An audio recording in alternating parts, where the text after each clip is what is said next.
en compagnie de l'entraîneur adjoint pour le Phoenix, Philippe Paquette. Philippe, comment tu trouves la performance de tes gars hier soir? Je pense que ça a été un match en 3 temps. Là. On a parti très très fort. Puis quand on a pris l'avance 2-0 en début de deuxième, là, on pensait que la machine était partie. Finalement, une petite erreur là, sur un de nos power plays qui a permis à notre équipe de revenir dans le match. Après ça, il marque 2 buts rapides sur des pièces de jeu d'opportunistes. Donc, regarde, on est revenu dans le recul 3-2 après la deuxième. On a parlé avec les joueurs, s'assurer qu'ils restent positifs, qu'ils prennent le temps de générer leurs chances puis d'avoir confiance en leurs moyens. Puis tu vois, l'avantage numérique a encore été payant.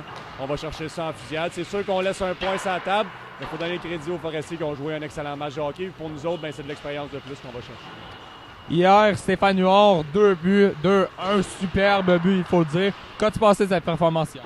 Tu sais, je pense que Stéphane, il récolte ce qu'il sème. Hein? C'est un kid qui travaille extrêmement fort, autant les entraînements, autant les matchs.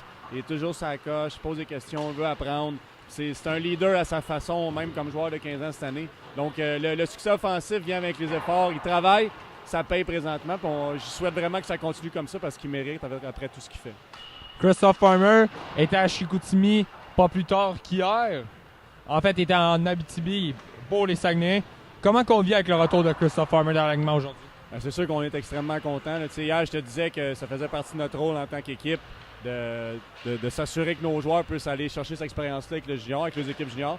Mais quand les joueurs reviennent, surtout contre un match, contre une équipe comme ce soir, on est super content qu'ils soient là. C'est sûr qu'il a fait beaucoup de routes dans les derniers jours, en plus de jouer, le stress, tout ça.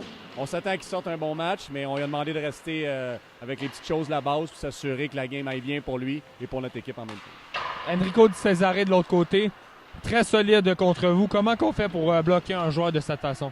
Tu sais, honnêtement, les Vikings ont 4 lignes très bien équilibrées. Puis nous, on essaie de faire la même chose aussi. Fait qu'on va demander à nos joueurs de s'assurer de raccourcir l'espace-temps des joueurs adverses, puis de toujours travailler en unité de 5. Donc, pas essayer de faire tout seul. C'est ce qui peut nous donner du succès contre les Vikings. Parfait. Merci beaucoup, Philippe. Merci.